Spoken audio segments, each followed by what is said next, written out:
Hello everyone, good evening. Welcome to my channel again. This is RR Vlog.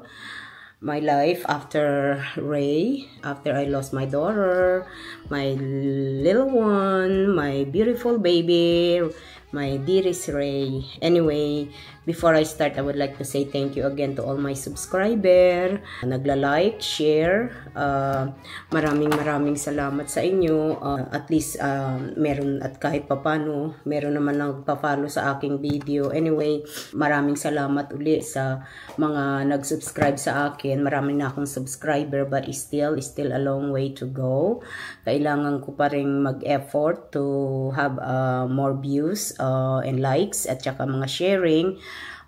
Ganun talaga madali ang being a content creator. Talagang you have to work hard. Alam niyo naman, yung tagal kong hindi nakapag video ng matino. Ang mga video ko, paano lang, kuha lang ng konti kasi nga, nagkasakit nga ako hanggang ngayon. Hindi pa rin ako nagbe-better, but better than, for the last almost 3 weeks. Talagang, ang coughing ko is non-stop. At saka sa gabi, doon ako nagkakaroon ng grabe, dahil nga nag-worsen na yung aking asthma.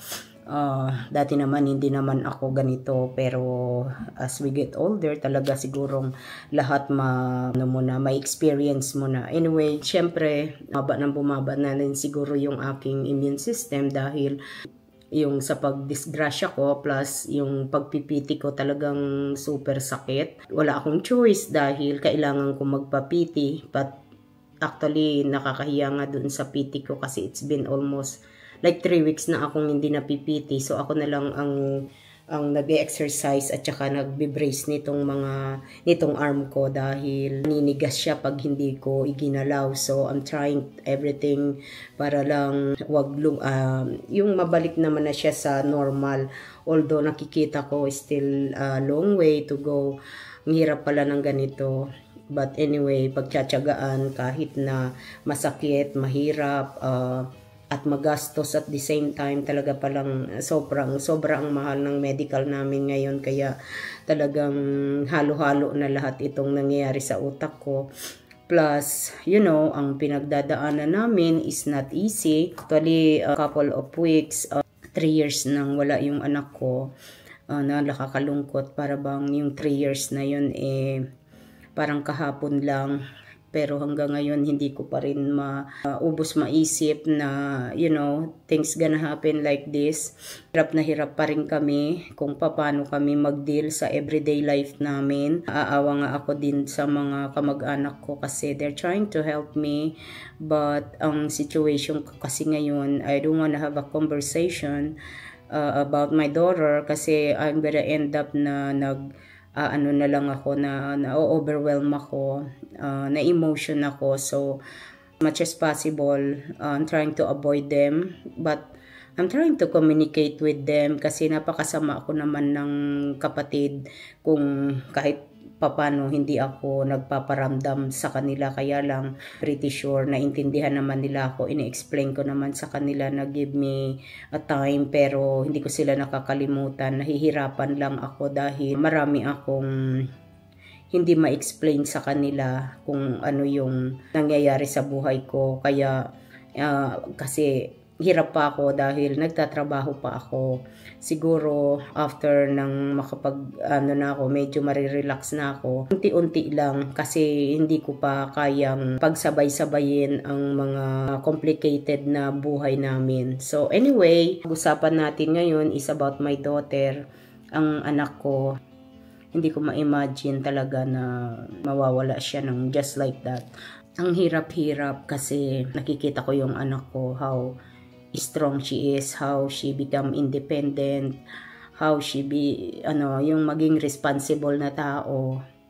Tapos mawawala lang just like that, para lang bigla na lang siya nag-pop dito, naglaho sa mundo just like that. Kaya hindi yun madali sa amin. Masyadong complicated ang mga pangyayari, kaya hindi ko pa kayang i-discuss to everyone what's what I'm gonna do. But like I said, because I'm still working, kailangan ko pang magtrabaho, kailangan ko pang mag-provide sa everyday life namin. But not until makapagtrabaho, makapag-stop kami ng pagtatrabaho, makapag-retired kami, makapunta kami sa lugar na komportable kami, na sana maging peaceful na rin ang buhay namin, kasi hindi peaceful ang buhay namin dito.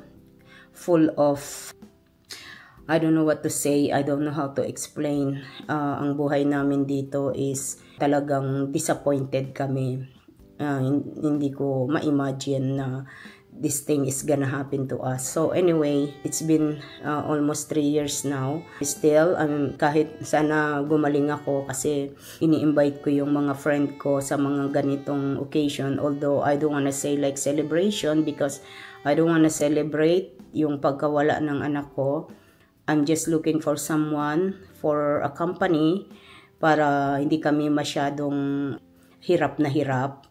Kahit papano lumampas ang araw na yon, na kahit papano kami, nasaktan kami, nag-enjoy kami. At ganun lang yung buhay na namin ngayon. So, but so far, hindi ko alam kung sinong mai-invite ko at this time, kasi nga sa situation ko right now na nag-worst itong sakit ko, parang hirap na hirap pa rin ako sa asthma na ito. Anyway, like I said, nare-remember ko yung time na mangyari sa anak ko, yung mawala siya. Ito yung mga time na she's being very sa akin, being very sweet. She talked to me most of the time. Ito yung panahon na yon na naglalambing yung anak ko, nag-aas siya ng something, dahil yun nga, one time yung napupunta ako doon sa favorite place niya, sa may store ng mga Korean product, kasi mahilig siya sa mga Korean product. And then matagal na yun na hindi nag-aas ng any favor sa akin, but she asked me to get her something. And ewan ko, masyadong magulo ang ini-imagine ko, lahat yung mga text namin, kung anong, maraming bagay na very sa akin yun, very questionable. Pero hindi ko maintindihan until now. Ang nakikita ko lang dong parang something is gonna happen to her talaga anytime. At saka maraming mga kung ano-ano, kung napapanaginipan kaming dalawa ng asawa ko. So anyway, itong pagkakasakit ko, siguro ito na yung effect ng aking, dahil sa sobrang yung depression ko, sobrang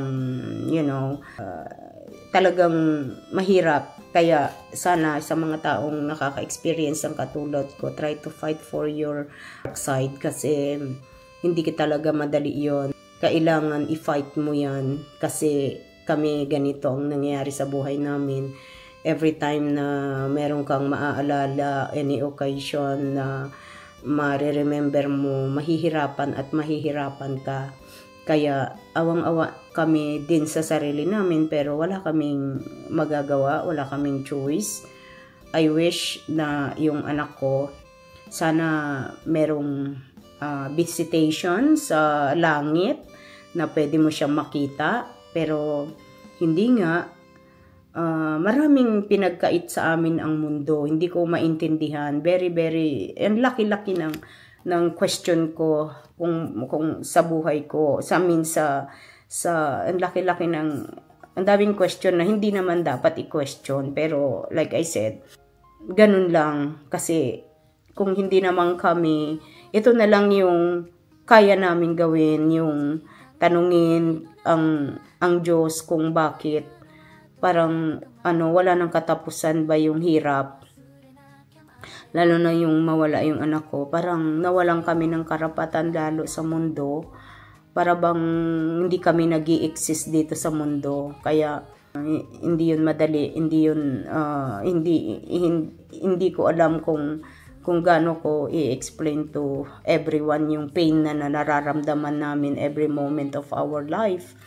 nakikita nyo ako, I'm trying to be jolly, I'm trying to be a normal person, I'm trying to fix myself, I'm trying to do everything just to, keep going. But still, deep inside, I'm still, hurt. I'm still bleeding. I'm still in pain. But, wala naman akong way para mabawasan yung nararamdaman ko, yung nafe-feel ko every time. Yun talaga eh. At saka, itong pagkakasakit ko, ang dami-dami kong naramdaman na hindi ko alam kung nasa utak ko lang. Maraming beses akong nafe-feel ko yung touch ng anak ko. A certain place siya sa aking laging nararamdaman ko, magigising ako, ginigising niya ako sa ganong situation na inihipo niya ako, tinatouch niya ako ng very very soft. Tapos there's a time na parang narinig ko yung may tumawag sa akin. Ewan ko, pero yun ang nararamdaman ko, parang ramdam na ramdam ko na yung anak ko is always with me. But I'm hoping na sana masaya yung anak ko, kung nasaan man siya, sana nga talagang nasa mabuti na siyang kamay, nasa mabuti na siyang kalagayan, na happy na siya. Hindi ko alam eh, kaya parent ako, nanay ako. Para bang alam ko naman na wala na yung anak ko, pero nararamdaman ko pa rin yung para bang hindi ako komportable na hindi ko alam kung saan yung anak ko. Para bang lagi ko na isip na without me, kung wala ako, parang ramdam ko na yung anak ko hindi magsusurvive pag wala siya sa tabi ko. Pero alam ko namang independent yung anak ko. Alam ko namang disiplinado yung anak ko. Alam ko namang maayos siyang tao. But still, as a parent, kasi yung relationship namin ng anak ko, I cannot explain how, yung marami kami. Itong posisyon ko dito, ito yung lagi kong namin place ng anak ko. She sit to this chair next to me. Pag umuwi siya dito, kinakwentuhan niya ako hanggang madaling araw. Kukwentuhan kami. Tapos minsan sasabihin ko sa kanya na, hindi ka ba antok? Sabi niya, no ma, it's okay. Dito ka lang kasi mag-hangout lang tayo. Ito lang yung time natin makapag-hangout. Ito na yung hangout natin. Sabi niya ganon. Ganon pala. Kasi mawawala siya. Kaya, yung mga bagay na yun, ang hirap ko magkwento. Alam niyo, gusto ko magkwento about my daughter eh. Kaya lang, nadadala ako ng emotion ko. Gusto kong ipagyabang siya sa inyo, ikwento. Pero, siguro pag hindi na talaga ako nag-work, I have a lot of time, I have peace, yung meron akong quiet na lugar na hindi wala na akong iniisip na kahit ano, na magtatrabaho ako the next day, magbabayad ako ng ganito. Siguro, maumpisahan kong ikwento sa inyo kung ano yung experience ko talaga sa anak ko. Paano siya lumaki, paano siya, kung paano yung samahan namin ng anak ko. Kahit na hindi naman perfect, but, I will tell you,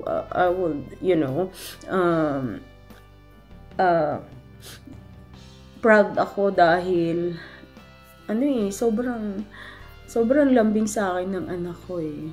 Alam niya yun. Kahit na lagi niya akong inaanoy, like yung inaanoy na kung ano-ano yung pinukalikot niya sa tenga ko, sa kung saan-saan, sa mukha ko, yung bang yung talagang pag nasa mood ang anak ko, parang anghel talaga, kabait ang anak ko. At saka pagkausap mo siya, magiging proud ka na magulang kung kausap mo yung anak ko. Maganda siya magsalita, maayos siya magsalita. Kaya alam ko talagang yan yung talent ng anak ko maging psychologist. Kasi nakita ko yung anak ko kung paano siya makipag-usap sa tao, makipag-deal sa tao. mga kliyente ko, mga kaibigan ko, lahat. Very proud talaga sa kanya. Talagang, yun yung mga bata na ipagmamalaki mo. Pero hindi ko maintindihan bakit kami pinaghiwalay ng panahon. Bakit kami pinaghiwalay? Nalulungkot lang ako kasi nakikita ko ng anak ko. Kung nakikita niya man ako, sana hindi siya malulungkot kasi ganito ako dahil sobrang minahal ko yung anak ko. Kaya hindi ko alam paano ko magsasurvive. Minsan niisip ko, sabi ko, paano ko matagal pa ako dito sa mundo? Hanggang kailan pa ako maghihirap dito? Pero ganun talaga yun eh. Kaya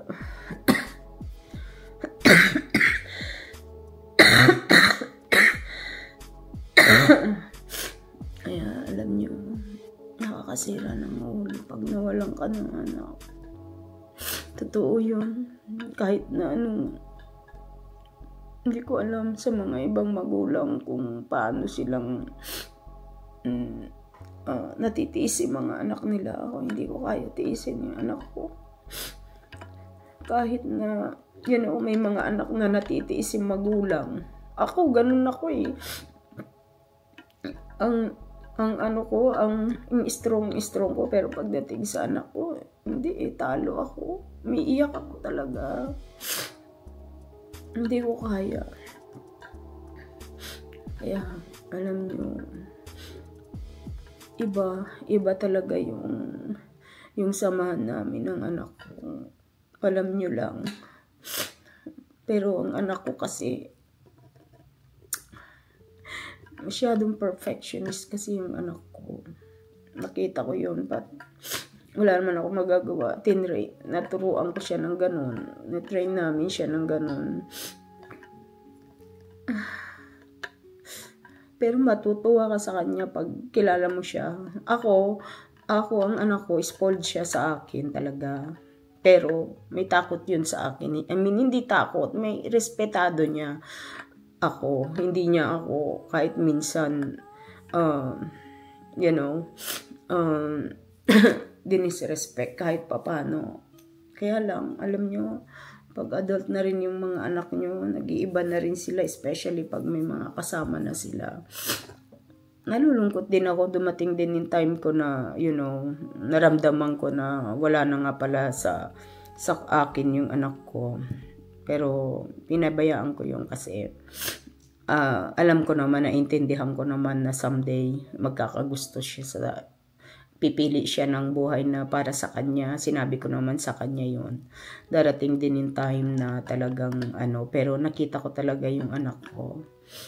Ayaw niya nang nagagalit ako sa kanya, sa totoo lang. Ayaw niya. Yun ang masakit. Ayaw niya. Natandaan ko yun ng bata pa siya eh. Kaya alam ko yun, natandaan ko yun. Kaya alam niyo, kahit na minsan nagagalit ako sa anak ko, I'm trying not to show it to her.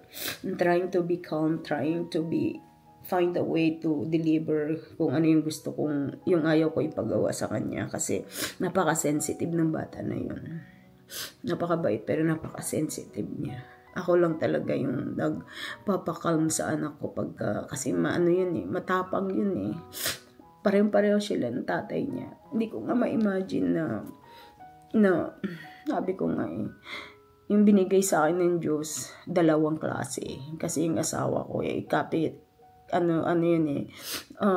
carbon copy ng anak ko yung ugali niya. Pero sabi ko sa sarili ko, sabi ko sa anak ko, hindi ka pwedeng maging spoiled, hindi ka pwedeng maging brats kasi hindi masarap ang buhay ng ganong klaseng ugali. Kaya I try na talagang minold ko yung anak ko sa maayos na pagkatao. Pero hindi ko na-realize na yung natural is natural. Yung nananalaytay sa dugo niya is the same. hindi ko yun kayang i-change. But anyway, tinuruan ko siyang maging tao. Tinuruan ko siyang marespeto sa ibang tao, wag makasakit ng tao. Kasi yung asawa ko mabait, pero bunso kasi yun. So, spoiled brat din yun. Pero akala ko dahil bunso siya, di ko nga alam, sabi ko, paano ka ba na-disiplina, sabi ko. Pero sa akin, napakabait ng asawa ko. Kaya lang sa iba, talagang hindi mo siya maaasahan, talagang hindi kanya bibigyan ng attention. Ganon din yung anak ko. Pareho sila, pero sinasabi ko lagi sa kanya, anak, don't be like that. Look at mama, sabi ko. Mama is very flexible, sabi ko. I can deal with anyone, sabi ko ganon sa kanya. Tsaka ayoko nung may nasasaktan, ayoko nung nakakasakit ka, ayoko nung, yun lagi kong in-explain sa kanya dahil sabi ko, sayang yung ganda mo anak, kung hindi maganda talaga yung ugali mo, magre-reflect yan sa personality mo, yung pangit na ugali. But, you know, and she able to, you know, to follow whatever I said, talagang, you know. Pero darating pala yung time din na hindi na sila bata, hindi na lahat papakinggan nila yung mga suggestion mo, yung mga hanggang paalala na lang tayo. But ginawa ko naman lahat yun para sa kanya. But sana lang walang nasayang na panahon, kasi yung 3 years niya nawala dito sa area namin, para bang pinaglayo kami ng panahon. Na-change everything. Kaya alam ko malalungkot ng husto yung anak ko. Hindi sana yung anak ko, kahit sasabihin mong tapang-tapangan yun, alam ko na yung anak ko, kahit sabihin mong magtapang-tapangan siya, independent siya and everything, laging nakadepend sa akin yun. All the time. Kasi alam niyang hindi ko siya pababayaan whatever happen. Pero, wala talagang perfect.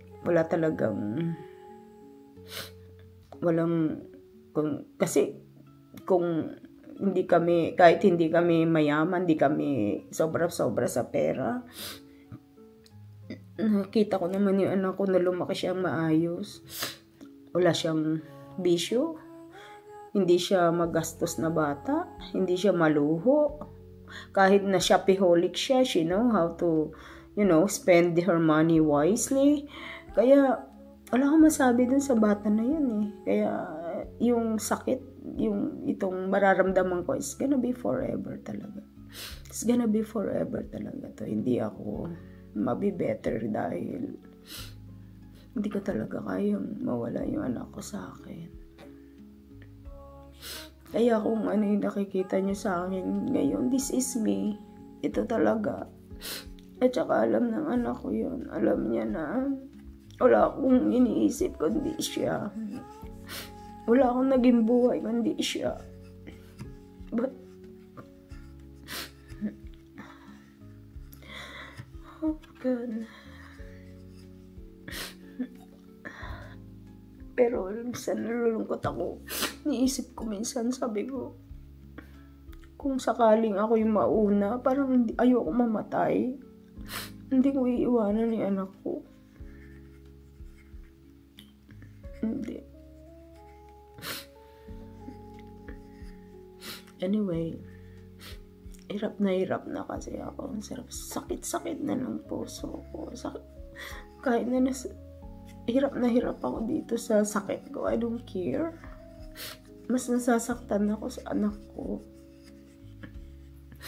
Anyway, pasensya na kayo. May episode talaga akong ganito. Pero, this is a big help. Nakakahinga ako pagka nakaka-release ako dito ng nararamdaman ko. Kaya, magpapasensya kayo sa akin. Gusto ko lang may kausap. Gusto ko lang mailabas yung sama ng loob ko.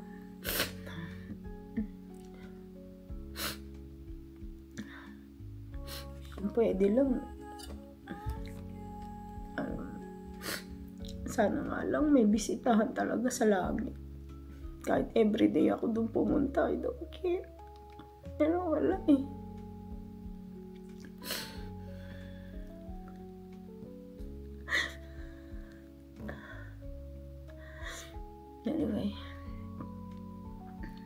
Okay, till next again. I'm so sorry. Okay. Huwag kayo malungkot kasi